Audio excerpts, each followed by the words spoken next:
관계에서 필요한 것이 바로 소통입니다. 소통이 필요합니까? 안 필요합니까? 필요하죠. 너무 필요합니다. 우리는 인간과의 관계를 잘하기 위해서 너무나도 필요한 게 소통입니다. 그런데 그 소통을 잘 하기 위해서 여러분들은 뭔가 필요하다고 생각하십니까? 저는 소통을 잘 하기 위해서는 제가 제 경험을 봤을 때는 진정성이 굉장히 필요하다고 생각합니다. 그리고 그 진정성에 플러스 거짓이 없어야 된다고 저는 생각을 하고요. 또 그 이후에 그 자신이 말한 것에 대해서는 책임질 줄 알아야 된다는 것이 저는 소통이 굉장히 중요한 포인트라고 저는 생각이 듭니다. 오늘 말씀에서도 소통을 아주 잘하는 사람, 바로 다윗에 대해서 오늘 하나님께서 우리에게 말씀하고 또 소개해 주시고 계십니다. 8절 말씀을 보시면 다윗이 기름 부음을 받아 온 이스라엘의 왕이 되었다 함을 블레셋 사람들이 듣고 모든 블레셋 사람들이 다윗을 찾으러 오는 그런 광경이 소개되고 있습니다.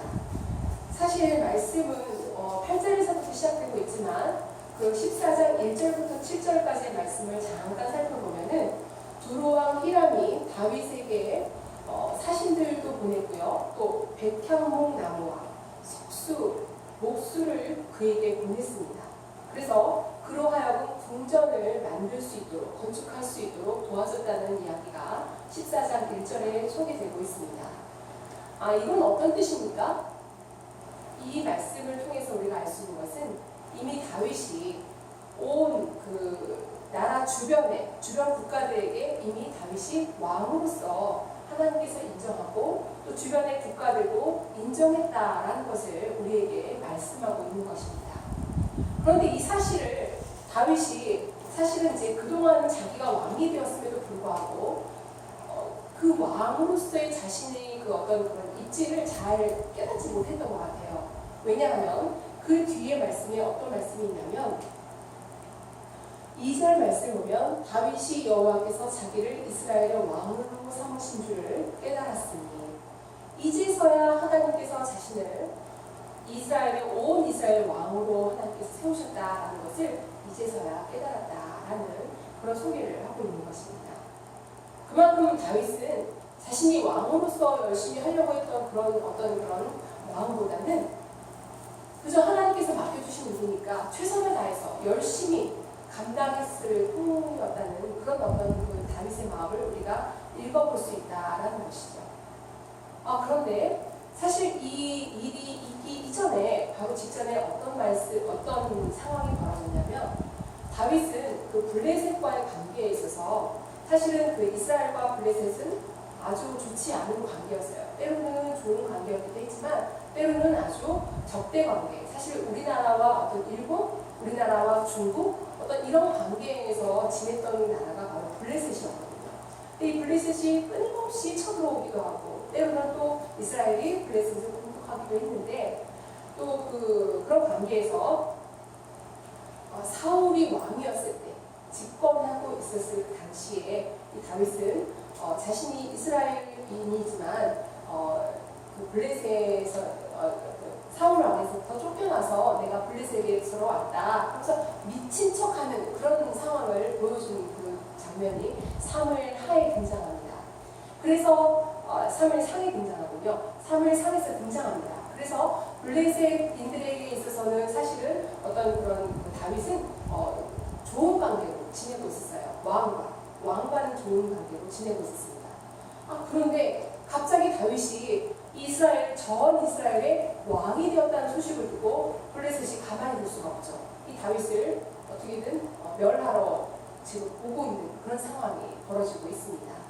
그 부분이 바로 우리가 아까 읽은 8절 말씀입니다. 다윗은 여러분이 생각하기에 어떤 사람입니까? 여러분들이 알고 있는 다윗은 굉장히 정말 훌륭한 사람이잖아요. 하나님에 대한 어떤 신실한 믿음도 아주 좋았고 또 그렇기 때문에 거대한 골리앗도 물리쳤던 그런 아주 훌륭한 사람이잖아요. 그런데 사실은 인간 다윗을 보면 그 주변 사람들의 이야기를 통해서 봤을 때는 어린 목동이었었고 잘 배우지도 못했고 또 그 형들에 비해서는 잘 생기지도 못했고 아주 굉장히 그런 인간적으로 봤을 때는 형편 그런 사람이었습니다. 그런데 하나님께서는 이 다윗을 어떻게 하셨어요? 굉장히 훌륭하게 성장시켰고 또 훈련시켜서 왕으로, 온 이스라엘의 왕으로 세우시는 그런 모습을 우리가 말씀에서 보게 됩니다. 그런데 이 사람에게 하나님께서 너무나 사랑하셔서 또 이런 왕의 자리까지 올리게 하니 블레셋인들이 가만둘 수가 없습니다. 우리 편인 줄 알았더니 언제 또 저기 가가지고 이스라엘의 왕이 되었는가. 그래서 이 다윗을 쳐들어옵니다.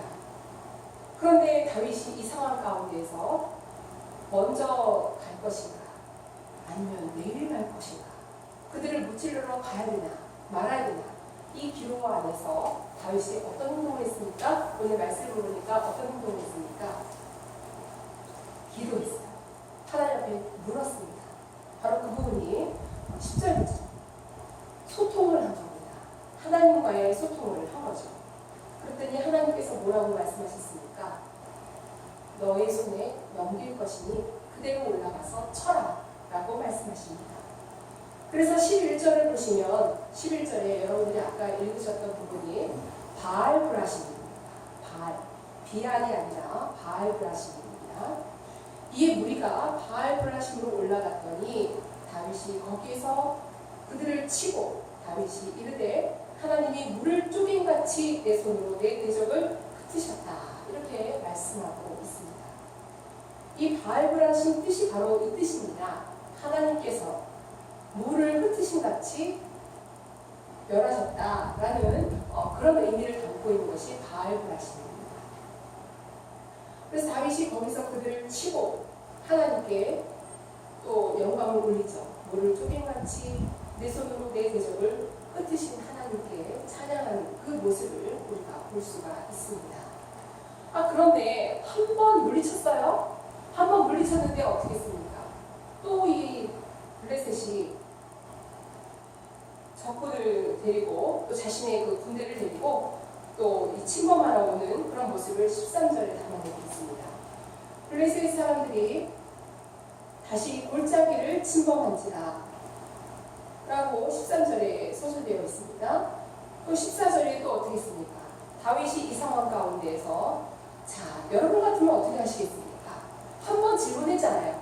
하나님께 한 번 기도했기 때문에 더 이상 기도할 것이 없다고 생각해서 저 같았으면은 어제 기도했으니 이제 하나님께서 또와 이와 같이 나를 도와주시겠지라는 생각에서 아마 기도하지 않고 똑같은 방법으로 그 바알브라심 있는 그 골짜기로 올라가지 않았을까라는 생각을 해보게 됩니다. 여러분 같으면 어떻게 하시겠습니까? 그런데요, 또 질문합니다. 또 하나님 앞에 묻습니다. 이렇게 소통이 중요하다는 것을 깨닫게 되죠. 왜냐하면 그 뒤에 나오는 말씀에 보시면 14절이죠.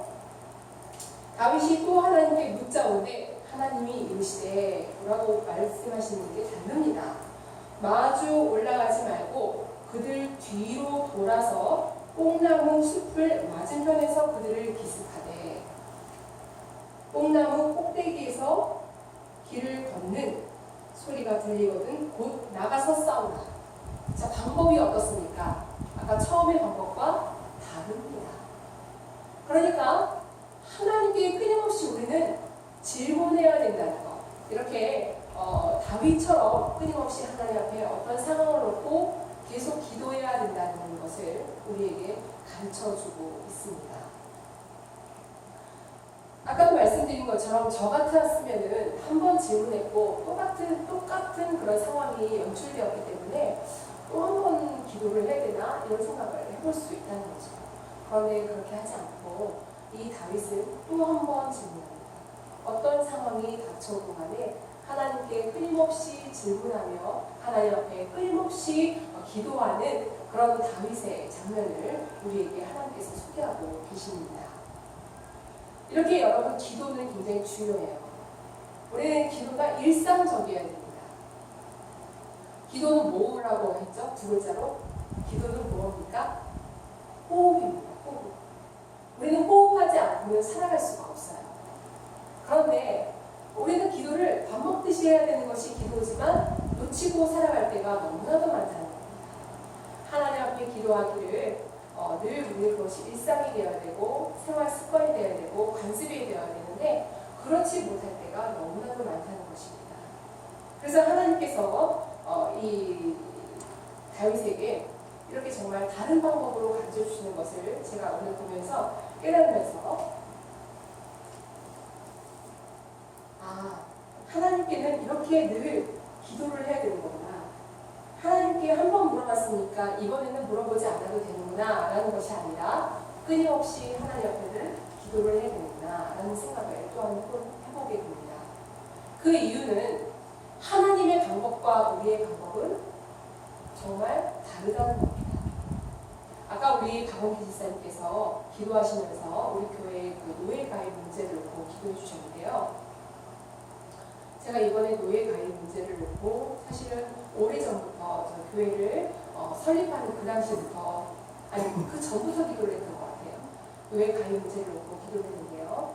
그 노예 가입에 대해서 사실 너무 놀라운 하나님의 역사를 제가 이번에 경험을 했습니다. 정말 놀라웠어요. 저는 사실 노예를 신생으로 가입을 해야겠다 생각했는데 그렇지 않은 그런 하나님의 은혜를 이번에 굉장히 또 많기를 했습니다.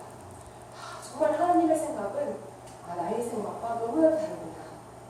정말 하나님의 생각은, 하나님의 지혜는 우주보다도 더 넓고 깊고 정말 우리가 정말 미처 생각지 못하는 곳에서 하나님의 지혜가 있구나라는 것을 굉장히 많이 이번에 경험을 했습니다. 그렇기 때문에 정말 기도라는 것이 그래서 정말 중요하구나. 우리는 늘 하나님과 소통하지 않으면 정말 한 치 앞도 내다볼 수 없는 그런 정말 미약한 존재구나라는 것을 또 한 번 깨닫게 되었습니다. 그렇기 때문에 우리는 날마다 어떤 문제, 조그마한 문제, 아주 작은 문제부터 큰 문제에 이르기까지, 어떤 상황에서부터 큰 상황에 이르기까지, 어떤 작은 갈등에서부터 큰 갈등에 이르기까지 우리는 늘 하나님과 소통하지 않고는 정말 한 치 앞도 걸어나갈 수 없구나라는 생각을 또 한 번 해보게 됩니다. 사실 저는 말씀을 준비할 때 늘 우리 교인들에게 말씀을 드리지만 저는 순서대로 해요. 이 말씀이 어떻게 보면은 제가 이렇게 정말 이번에 이런 일이 있었으니까 이 말씀을 가지고 우리 교인들과 함께 나누어야겠다라는 게 아닙니다. 저는 성서 전가에 따라서 말씀을 준비하고요. 성서 전가의 말씀은 이렇게 한 주 건너가서 하고요. 또 그 한 주 건너서 다른 한 주는 이제 다른 말씀, 구약의 말씀을 이렇게 또 준비를 하고 있습니다. 저희가 처음에 시작할 때는 사실은 어디부터 시작했냐면 여호수아부터 시작했는데요. 역대상까지 이렇게 오게 된 거거든요. 그래서 이게 말씀이 저는 순서대로 함에도 불구하고 어떻게 이렇게 하나님께서 우리 교회에 딱 맞는 말씀을 허락하셨는가라는 생각을 하면서 감사하면서 말씀을 준비하게 되었습니다. 그래서 정말 블레셋과의 전쟁에서 또 한 번 이겼을까요? 졌을까요? 당연히 이겼죠. 하나님께 질문하고 하나님께 기도했고 또 하나님께서 방법을 가르쳐 주셨는데 또 순종했다면 당연히 이기는 거죠. 그래서 이겼습니다. 전쟁에서 이긴 것뿐만 아니라 우리 말씀을 보면요, 영토 부분에 대해서 말씀을 하고 있습니다. 16절이죠. 이에 다윗이 하나님의 명령대로 행하여, 굉장히 중요한 말씀입니다. 하나님께서 말씀하셨어요. 그 말씀을 들었습니다. 그런데 어떻게 했습니까? 다윗은 순종했습니다. 여기까지 해야 돼요. 순종하지 않으면 안 돼요. 순종했더니 블레셋 사람들의 군대를 쳐서 기브온에서 게셀까지 이르렀더니, 이렇게 말씀하고 있습니다. 이 부분을 통해서 우리가 알 수 있는 것은 하나님께서 전쟁에서 이기게 하신 것뿐만 아니라 땅까지 주신 거예요. 영토를 확장하는 그런 선물까지 안겨주셨다는 겁니다. 하나님께 묻고 하나님께 기도하고 우리는 그것도 해요. 잘하는 사람들 많습니다. 그런데 중요한 것은 하나님의 명령대로 순종하느냐, 순종하지 않느냐에 따라 또 갈림길이 난다는 것을 또 한 번 우리가 보게 됩니다. 같은 상황의 사울을 우리가 묵상해 볼 필요가 있습니다. 제1대 이스라엘 왕이 누구입니까? 사울 왕입니다. 사울 왕은요, 다윗과 굉장히 사뭇 대조적인 그런 모습을 우리에게 보여줍니다. 사울이 처음에 하나님 앞에 버려짐을 당한 것은 무슨 일 때문에 버려짐을 당한지 잘 아시죠? 하나님 앞에 질문하지 않았습니다. 그리고 또 질문했다 할지라도 기다리지 않았어요. 사실은 영성이라는 것은 기다림입니다. 인내하고 끝까지 하나님 말씀이 임할 때까지 기다려야 되는 건데 이 사울은 기다리지 못했습니다. 또 뿐만 아니라 하나님이 말씀하신 것에 그냥 진정성 없는 대답을 했고요. 또한 거기에 순종하지 못했습니다. 이로 인해서 하나님께서 그를 어떻게 했습니까? 왕에서 내려오게 하셨습니다. 그리고는 제2대 왕을 누구로? 다윗으로 세우신 거죠. 그런데요, 오늘과 같은 상황이 있었습니다. 블레셋과 대치된 상황이 바로 앞전에 있었어요. 그런데 어떻게 했습니까? 하나님께 사울도 똑같이 나가서 기도했어요. 하나님, 어떻게 해야 되겠습니까? 저 지금 블레셋과 대치된 상황에서 지금 그를 도와줬던 사무엘 선지자도 이제는 하나님께로 갔기 때문에 없어요. 주변에 그를 도와줄 어떤 영적인 지도자가 없습니다. 그런 가운데 다윗과 똑같은 상황이죠. 기도했습니다. 그런데 하나님께서는 그의 기도에 응답하시지 않으셨어요. 하나님이 대답하지 않으셨어요. 꿈으로도, 영으로도, 선지자로도, 분명으로도, 우림으로도 어떤 방향으로도 하나님께서는 그에게 나타나시지 않으셨어요. 이 때문에 이 사울 왕은 어찌할 바를 몰라서 자신의 신하들에게 혹시 신접한 자를 용한 자, 우리로 말하면 용한 자죠, 용한 자가 있으면 나에게 소개해라. 내가 빨리 그에게 달려가야겠다. 그래서 어떻게 합니까? 신접한 여인을 만나러 가는 그 장면이 사무엘상 마지막 부분에 소개되고 있습니다. 결국은 사울이 그 신접한 여인을 찾아가고 블레셋과의 전쟁에서 어떻게 됩니까? 남했을 뿐만 아니라 그 전쟁에서 그는 죽는 그런 안타까운 장면이 소개되고 있습니다. 이를 통해서 우리가 교훈 얻을 수 있는 것은요, 같은 상황입니다. 블레셋과 대치된 상황에서 두 사람은 똑같이 하나님 앞에 질문했습니다. 다윗도 하나님 앞에 기도했고요, 사울도 기도했습니다. 그런데 이 사울은 기도했을 때 어떻게 기다리지 못했습니다. 또한 하나님 앞에 하나님의 음성을 들을 때까지 끈기 있게 인내하며 기다리지 못했을 뿐만 아니라 한편으로는 자신의 지난날의 과오를 하나님 앞에 한 번도 반성하지 못했습니다. 그게 가장 큰 포인트예요. 우리가 하나님 앞에 음성을 듣지 못할 때는 사실은 우리 앞에 있는 죄를 회개해야 해요. 그것이 있는지 없는지를 살펴볼 필요가 있습니다. 그런데 우리가 그 죄를 잘 살피지 않아요. 또 자존심이 이렇게 하나님 앞에 자존심이 뭘 필요가 있겠습니까? 그냥 하나님 앞에 온전히 내가 죄가 있다면 알게 해주십시오. 회개하겠습니다. 그리고 진심으로 하나님 앞에 나의 잘못을 회개하면 하나님은 용서의 하나님이시고, 그런데 그렇지 못한 어리석은 그 인간들은 그 일로 인해서 하나님과 온전히 소통하지 못하는 그런 과오를 자꾸 범하게 된다는 겁니다. 사울이 바로 그런 과오를 저질렀기 때문에 하나님 앞에 응답받지 못했고요, 또 하나의 그런 실수를 저지르면서 그의 일생을 처절하게 마감되고 맙니다. 그런데 다윗은 그렇지 않았어요. 우리가 오늘 성경 속에서 만난 그 다윗은 너무나도 많은 것을 우리에게 가르쳐 주었습니다. 어떤 일이 있든 간에 어떤 상황이 연출되든 간에 늘 하나님 앞에 기도하는 그 다윗의 모습을 통해서 우리는 끝까지 인내하면서 하나님 앞에 기도해야 된다는 것을 가르쳐 주고 있다는 겁니다. 그리고 끝까지 하나님 말씀이 임재될 때까지 기다려야 됩니다. 끝까지 기다려야 되고요.